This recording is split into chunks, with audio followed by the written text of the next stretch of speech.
Unë di që është marrë peng politikisht, po kështu fizikisht po të është mirë. Unë e kom një pyetja, dihet ku është kryetari? Dihet me sem për fatin e tij, sepse po flasim për raportin financiar të komunës Prishtinës që ai drejton. Unë di që është marrë peng politikisht, po kështu fizikisht po të është mirë. Asnjë mbledhje, sot është mbledhja 5, muaj 7. Alo se këna një zonë për Marim Ramës të folin kuvend. Pas ka bu një status ku bashkushi nuk mohan për atyre të cilat jenë të materiale. Kjo është shumë, kjo i ndryshon gjëra plotësisht. Kredibiliteti i komunës Prishtinës është zero.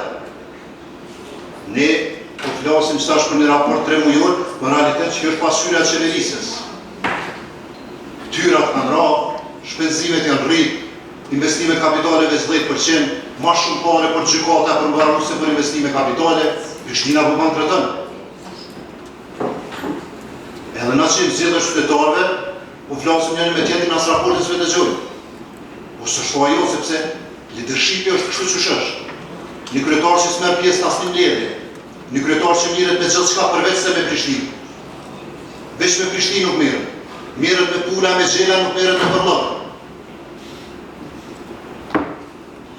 Për besë, qytetarët e Prishtinës nuk e meritojnë të. Edhe është detyrë se cilit prej nesh të pavarësisht bindjeve tona politike me kërku me ndryshu kjo gjendje. Asnjëherë nuk ka qenë kështu. Kur Prishtina s'ka pas buxhet më të madh, kur në histori nuk ka pas Prishtina buxhet më të madh. Ky buxhet, këto pare, nuk po muj më u kthy në zhvillim.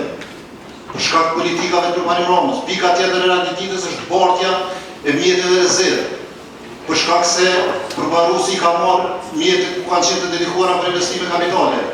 Dijeni që në këtë gjendje Prishtinën e ka sjellë për Marim Rama dhe bashkëpunëtorët e tij, Urani Ismaili me partinë e tij.